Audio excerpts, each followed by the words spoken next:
If you feel that everything is going to shit and the world does not feel safe anymore, you're not the only one. In fact, anxiety, dread, and hopelessness more and more seem like an appropriate response to the world we're living in. But there is a silver lining. There is hope. As said by a very wise man, Dumbledore, happiness can be found even in the darkest of times if one does not forget to turn on the light. I hope today's video can be a light switch. Okay, what can I help you with today, Daria? I've been having a lot of irrational fears recently. Could you give me an example? Like, I'm scared World War III will break out, that Poland will be invaded and I won't be able to go home. I'm scared of natural disasters and a climate apocalypse. Well, that doesn't seem that irrational to me, to be honest. Wait, what? Don't forget to breathe. Every 10 years, the canals in Paris are first drained and then cleaned. The most unusual things are found at the bottom: filled suitcases, cars, bikes, weapons. You would not think of all this trash when walking the beautiful riverside boulevards, but the trash is still there. Does it mean that the canals are dirtier once the water is pumped out? No, it means that you can only see the trash once the water is not there.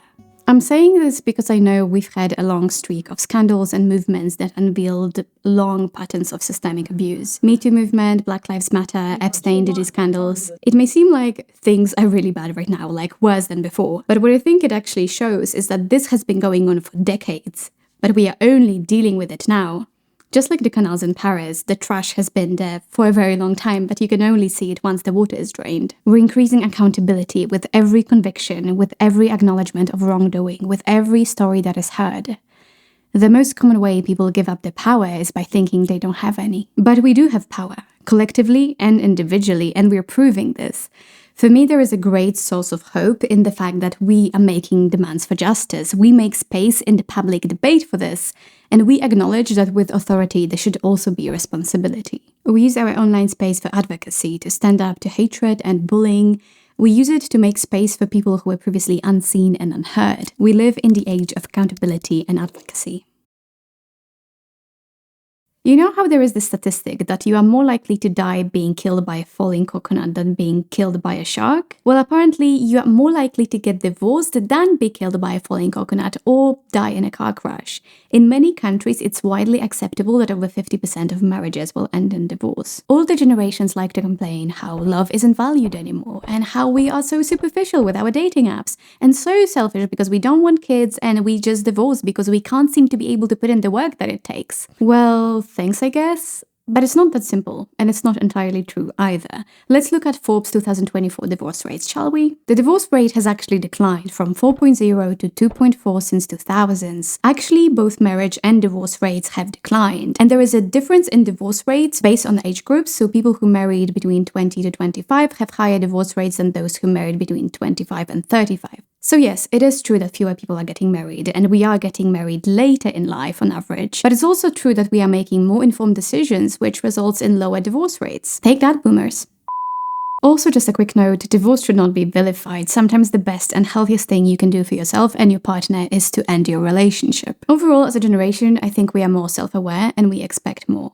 We make informed decisions about our lives instead of doing what everybody else is doing, and we have the courage to say, you know, I'm not ready for this, or maybe this life path isn't for me. I'm willing to try and make it my own way. Before you get depressed by the media telling you you're selfish, you're doing things too early or too late, please know that the only right thing for you to do is to follow your heart, follow your values, follow your own timeline instead of following whatever the society wants you to do. I feel like a lot of anxiety these days comes from the economic uncertainty, changes to the industry, constant threat of layoffs, fast technological progress. Everybody's wondering, is AI going to replace us all? I ask myself these questions so often, but then I remember that nothing in life is to be feared. It's only to be understood, and now it's a time to understand more so that we may fear less. I read somewhere that although AI may not take over our jobs, but it can make it harder to find jobs for those who are unwilling to try to understand it and integrate it into their lives and work.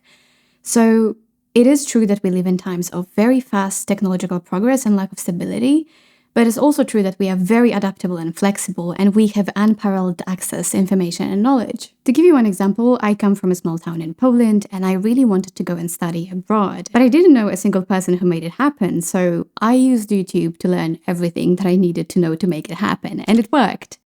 And then further down the line, I studied human rights, and I realized I actually want to try and break into the tech industry. And again, I used YouTube and online resources to learn about digital marketing and business, and it worked. I had a 6-year-long career in the big tech. The challenges ahead of us are pretty big, but I feel like we have more and more opportunities to rise up to them.